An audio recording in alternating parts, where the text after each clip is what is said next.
that good enough? Okay. Let's see here. How we determine, like Diana touched on, what varieties we have out here.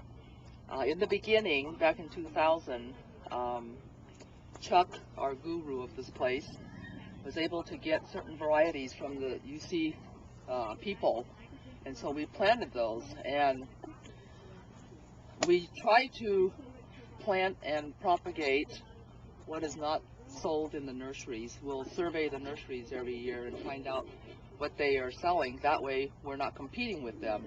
And most of the nurseries in town are very good to us. They donate a lot of things. So you'll see some varieties out here that the nurseries do sell, but we don't propagate them. They're just here for tasting purposes and just for demonstration purposes. And they're also the common varieties that the average homeowner may have. And again, Diana touched on ways to grow them. The other thing is too, we have taken out, you'll see a lot of the grapes have big trunks. Those are the ones that are over 10 years old. There's some medium-sized ones that are younger. There's some tinier ones that we're trying to train to go up to close to the So, you can see I've got a cold here, I think. So, a lot of times we'll find a grape that nobody likes. You know, they go up, they taste it, So I have a bunch of raisins at the end of the season. So that one goes out. And then another year, maybe during the tasting, we have a bunch left, nobody's interested in it, we'll take it out. Or it doesn't perform well, it's not very disease resistant.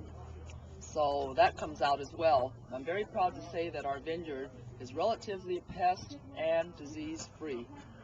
We don't even fertilize. Hi, Chuck. Hello. This is the father of our court center. Aww. Grandfather. Are you telling me something I don't know about Josh? Okay. Anyway, and during the growing season, we usually say something during the workshops because at every stage of growth in the vineyard, there's something we do to the vines. In the workshops coming up, and last workshop, we did pruning, and then we're going to do some propagation, and then later on, when the grape bunches become flowers, when they start getting about so big, we start pruning the tips to promote bigger berries, we call them, and we'll do thinning when it's too thick. We'll thin out canes that don't have any fruit on it. We'll thin to 2 bunches, as Diana was mentioning. If you have too many, it taxes the vine and you don't get quality, and they get really tired and they don't produce as much next year. So, and during harvest day, we have a major grape tasting session over there. Whatever is ripe at the time, that's what we will have out. And that also determines what we sell, how much we sell here. Normally, some of these are usually gone, but they're not because they weren't ripe at the time, and the public didn't get to get the good flavor of the grapes. And so, anyhow, this is our nursery. We're going to be propagating as soon as weather permits and we can get a group together. That's why, Chuck, we didn't do anything last week.